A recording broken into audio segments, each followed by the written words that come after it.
अगो झाला तुझा इतक्यात अभ्यास? मास्तरींना आली तुझी? हो पण अगो मग आता तू इथे काय करतेस? तू जा बाई आपली.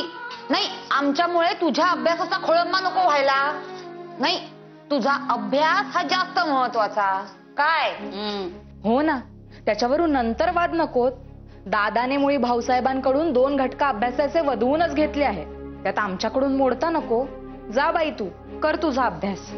नाही ते खरे, पण आता शिकवणीच संपली. अगो बाई, सगुणा देवबाई नाही यायच्यात उद्यापासून. अगं बाई, असे कसे? नाही म्हणजे आम्ही काही म्हटलेले नाही हो तसे.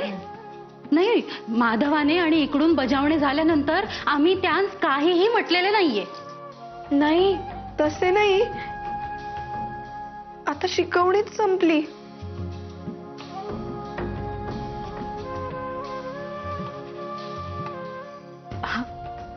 अगं पण निरोप न घेताच गेल्या की काय त्या?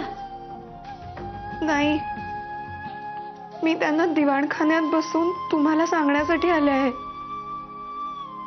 अगं बाई, हो का? थांबव, मी काय म्हणते, मी जरा त्याच भेटून येते. हो चल गो रमा. अगो माई, माई अगो थांब तर. अरे माझ्या कर्मा, आता ही कशाला गेली? नाही तर काय. अगो हिला काय गरज पडलीये त्या सगुणादेवला लगा जाऊन भेटायची? एक तर मेलीचं भविष्य देखील खरे झाले नाही, नुसती आशा लावून ठेवली ना मला. गेली असेल माई आरती ओवाळायला तिची. देव ना या माईस कधी सुबुद्धी देणार आहे कोणास ठाऊक. चांगला सुंठी वाचून खोकला जात होता, पण नाही, आता बाहेर जाऊ नका असे नाही केले म्हणजे मिळवले. या माईला ना एक जात ज्याचा त्याचा पुळका येत असतो. मग काय? काय बाई तरी. आई, मी काय म्हणते दुर्गे, मी काय म्हणते, आपण असे करूयात का, या माईचीच ना रोज 2 घटका शिकवणी घेऊयात, कसे?